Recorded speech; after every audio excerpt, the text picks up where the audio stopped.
Welcome to class, everyone. Today, we are taking a massive chronological journey through the rich history of English drama. We're literally going to trace the evolution of the stage, starting from the early Tudor pioneers, straight through the unparalleled genius of the Elizabethan era, diving into the sharp wits of the Restoration, and finally wrapping up in the mind-bending theater of the absurd. So, let's unlock the secrets of the stage together in this explainer.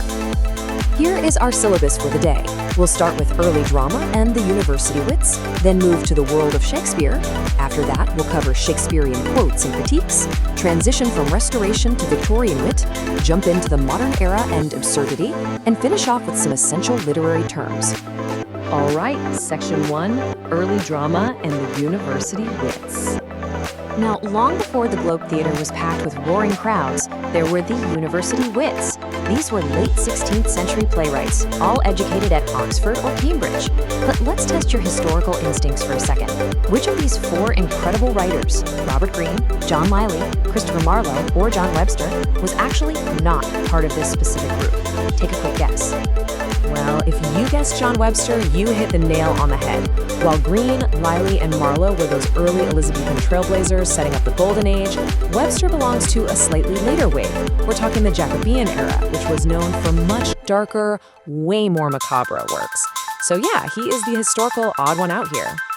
So what did this early foundation actually look like? Honestly, it was an incredible melting pot of influences. You had John Heywood writing interludes like The Play of the Weather, which were essentially highly entertaining debates rather than modern plays. We also had writers bringing classical Roman tragedy to England, like the Senecan translations by Heywood Jasper. And then there's Christopher Marlowe. The guy practically invented the dramatic blank verse that Shakespeare would later perfect. Marlowe gave us timeless lines like, "Whoever loved that loved not at first sight." And you can really see his deep tie to classical myth in Dr. Faustus, where the prologue warns of over-ambition by directly referencing the first myth. These guys were quite literally building the language of the stage. Moving right along to Section 2, the world of Shakespeare. Now, what's really interesting here is how Shakespeare took that foundation laid by the wits and just exploded it with unprecedented psychological depth. Take Shylock from Merchant of Venice. He isn't some one-dimensional villain, right? He's incredibly layered. On one level, he's portrayed as a tragic victim of intense societal racism. On another, he's a man driven to extreme, dark revolt by severe humiliation. And if you look at it from an economic lens, he represents the rising, often ruthless finance capitalist class. It's exactly this multifaceted, messy humanity that makes Shakespeare's characters the absolute blueprint for the complex anti-heroes we love in modern narratives today. But Shakespeare's influence reaches far beyond just character writing. It echoes all the way into modern critical thought. In fact, which of his plays actually contributed an important analytical term to post-colonial theory? Here's a little hint for you. It involves a deserted island and some seriously powerful magic. The answer is The Tempest. It's a text so incredibly rich with themes of power, subjugation, and the clash between colonizers and indigenous inhabitants. That's exactly why modern post-colonial theorists study it so closely today. Oh, and it's also the play where the character Miranda sees outsiders for the very first time and utters the phrase, "Brave New World," words so iconic that Aldous Huxley actually borrowed them for his famous dystopian novel. Section 3, Shakespearean Quotes and Critiques.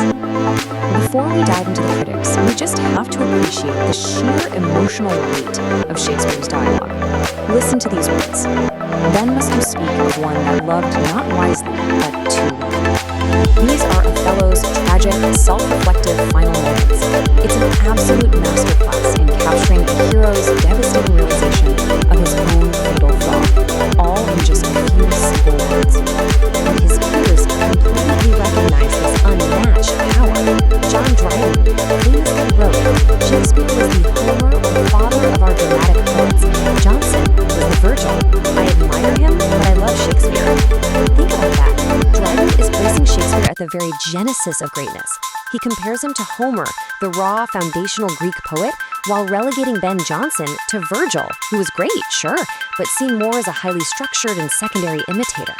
It's just a massive declaration of respect for Shakespeare's natural genius. But hey, history isn't always filled with blind praise. And this brings us to a really fascinating, highly controversial critique. Why did the renowned poet T.S. Eliot famously declare that Hamlet, arguably Shakespeare's ultimate masterpiece, was actually an artistic failure. Seriously, no way, right? Well, Eliot argued that Shakespeare failed to find an objective correlative. Okay, what does that actually mean? Essentially, an objective correlative is a sequence of events or objects in a story that perfectly justifies a character's emotion. Eliot felt that Hamlet's intense disgust and despair were just way out of proportion to the actual facts presented in the play. Imagine someone weeping uncontrollably because they dropped a pencil. The emotion simply doesn't match the object, right? Eliot felt Hamlet's internal madness lacked an adequate external trigger in the plot. It just goes to show us that even undisputed masterpieces can be picked apart structurally. Alright, section 4. Restoration to Victorian lit. As we transition through eras, the very nature of characters shifts dramatically. We move completely away from the heavy existential dread of Shakespeare's Gertrude or Webster's Victoria Cornbona. Instead, we meet characters like Millamant from The Way of the World. She is the quintessential Restoration comedy heroine. She perfectly embodies a society that is obsessed with, yet highly critical of, superficial gossip, drawing room politics, and witty banter. We've literally moved from epic battlefields and haunted castles to the brutal, sharp-tongued battlefield of high society. And this evolution completely changed the fundamental purpose of comedy itself. Earlier writers like Ben Jonson believed comedy was a tool for moral correction. It was meant to show society its foibles and teach it a firm lesson. But by the time we hit Oscar Wilde and the importance of being earnest in the Victorian era, that moralizing is totally gone. Wilde wasn't trying to fix society. Instead, he held an ironic mirror straight up to the aristocracy, using paradoxical wisdom to expose their utter absurdity. Comedy became less about teaching a lesson and way more about brilliant, subversive irony. Section 5, Modern Era and Absurdity. Entering the 20th century, the traditional rules of drama shatter entirely, reflecting a super chaotic world.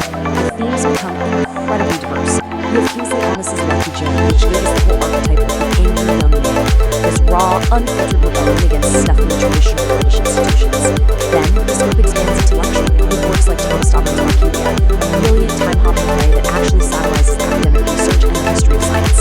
And then, there's Harold Pinter. The birthday party introduces a style so incredibly unique, it literally became known as Pinterest, where the dialogue is nearly as important as the terrifying remnant pauses and the unspoken menace lurking beneath everyday mundane conversations. Which brings us to the ultimate breakdown of theatrical conventions.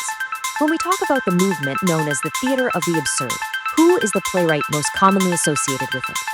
It is Samuel Beckett, for sure. Beckett took absolutely everything built by the earlier writers we've discussed today and just stripped it down to the studs. Gone were the grand Shakespearean plots or Wilde's witty drawing rooms. In plays like Waiting for Godot, Beckett gave us stark, empty landscapes where characters just wait. They grapple with the sheer, often confusing reality of simply existing. It's this profound reflection of modern existential anxiety, perfectly capturing that uniquely human feeling, waiting for a purpose that might just never arrive. And finally, Section 6, Essential Literary Terms. I want to lock in one absolutely crucial piece of vocabulary for you before we dismiss class: nemesis. This is the inescapable punishment that inevitably befalls a tragic hero. It is the core structural engine driving the tragedies we discussed today. It's the cosmic force guaranteeing that because of Othello's jealousy or Hamlet's hesitation, they simply cannot escape their devastating ends. It reminds us that in classic tragedy, actions have unavoidable consequences. I want to leave you with this highly provocative thought from the novelist Thomas Hardy. He wrote, "Happiness was an occasional episode in the general drama of pain." Given the massive evolution we've unpacked in this explainer today, from intense Shakespearean tragedy to brilliant Victorian irony, and finally to modern absurdity, do you agree with his dark assessment? Does literature reflect a world where happiness is really just a brief interlude in a much larger struggle? Think about that for a bit. Thanks so much for exploring the history of the stage with me today, and I'll see you in the next one.